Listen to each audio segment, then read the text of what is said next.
એકદમ કેલેન્ડર યરના એક વચ્ચેના ભાગમાં આપણે છીએ જગદીશજી, કારણ કે હવે જે સિરીઝ પૂરી થઈ રહી છે, જૂન અને જુલાઈમાં એન્ટ્રી થવા જઈ રહી છે, ઘણી બધી ઇવેન્ટ્સ માર્કેટ માટે આપણને જોવા મળી. તમે કઈ રીતે H1ને જોયું અને હવે H2 જે છે એ તમારા મત મુજબ માર્કેટ માટે કેવું રહી શકે છે? Good afternoon Jani. જે રીતે અત્યારે બજારની પરિસ્થિતિ છે, આંતરરાષ્ટ્રીય સ્તરે જે જાતની થોડી શાંતિ અત્યારે પ્રવર્તે છે, એ જોતા એવું લાગે છે કે અને મોન્સૂન બી બહુ સમયસર અને માફકસર છે. અને જે કંઈ આંકડા અત્યારે જીડીપીના પણ આવ્યા છે, રેટ ઓફ ઇન્ટરેસ્ટમાં જે ઘટાડો 0.5% કર્યો છે, દરેકે દરેક વસ્તુ અત્યારે બિલકુલ ફેવરેબલ છે. જે પરિણામો પણ આપણે જોયા, ઓફકોર્સ ફર્સ્ટ ક્વાર્ટર ઓફ 2025-26ના પરિણામો આપણને હવે આવતા મહિનાથી ચોક્કસ જોવા મળશે.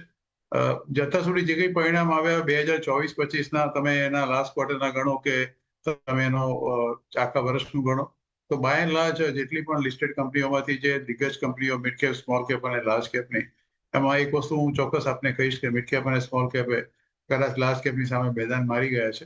એટલે અત્યારે પરિસ્થિતિ તો મારી દ્રષ્ટિએ એવું છે કે મિડ કેપ, સ્મોલ કેપ નો જે હવે પછીનો જે તબક્કો છે એ લાર્જ કેપ કરતાં કદાચ આવનાર ક્વાર્ટરમાં ચોક્કસ સારો હશે.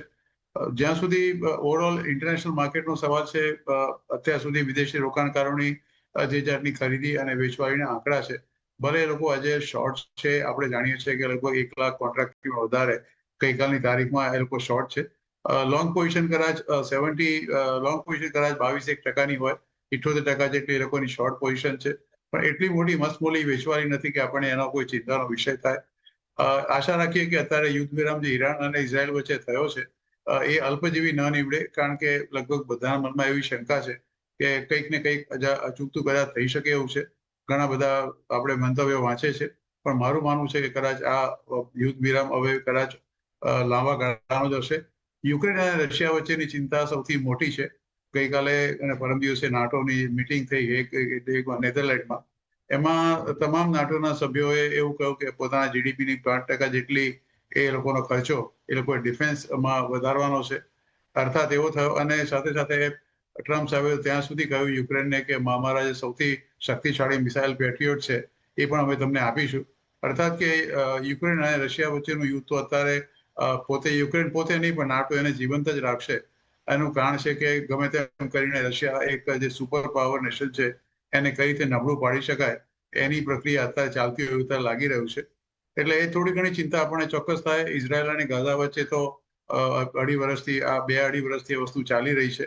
કદાચ બધું ચાલે તો પણ, કારણ કે એને ગાઝાનો કમ્પ્લીટ સંપૂર્ણ કબજો ઇઝરાયલને જોઈએ છે. હવે ક્યાં સુધી આ બધી વસ્તુમાં સફળ થશે આપણને ખબર નથી.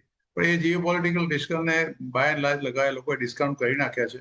એટલે જે વાત કરીએ આપણી ભારતની, જે ડીલ થવાની છે ટેરિફ માટે અમેરિકા સાથે, પહેલો તબક્કો મને એવું લાગે છે કે 4-5 દિવસની અંદર જ કદાચ કોમર્સ મિનિસ્ટર પિયુષ ગોયલ સાહેબ જાહેર કરી દેશે.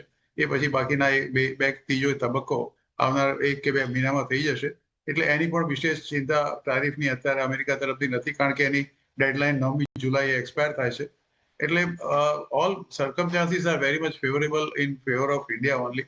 મારું તો માનવું છે કે હવે પછીના 6 મહિનાનો તબક્કો આપણે જે મને પૂછ્યું, એ પહેલા 6 મહિનાના તબક્કા કરતા લગભગ નિફ્ટી, સેન્સેક્સ અને બેંક નિફ્ટીથી માંડીને મિડ કેપ, સ્મોલ કેપ, દરેકમાં હું by end of December 2025 at least 10% થી 12% કે 15% ઉછાળો જોઈ શકું છું. એક વ્યૂ માર્કેટ માટે અને બધા ઇન્ડેક્સ ડિસેમ્બર સુધીની વાત કરીએ તો 10 થી 12% એક પોઝિટિવિટી જે છે આપણને એક ઉછાળો બતાવી શકે છે.